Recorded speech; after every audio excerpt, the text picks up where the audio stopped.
Hi everyone, and welcome back to the Burnt Brass Homestead channel. Today the meat birds arrived, so I thought I'll do a quick video to show you how I care for the chicks the first couple weeks after they arrive. There are 40 Cornish cross in all that came from Mount Healthy hatcheries. In the past we ordered our meat birds from Tractor Supply, who get their chickens from Hoover hatcheries. Mount Healthy hatcheries birds cost a little more than Tractor Supply. However, the chicks appear to be in better condition on arrival and all survived the trip. I made this mobile chicken coop 4 or 5 years ago out of wood pallets I got for free. I typically use it to isolate a broody chicken, injured chicken, newly hatched layers, or meat birds before we put them outside. The sides are made from leftover hardware cloth I used to make the stationary chicken coop outside.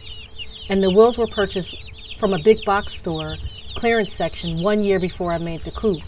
The sell was so good I could not turn it down, and I knew I would use the wheels for a future project.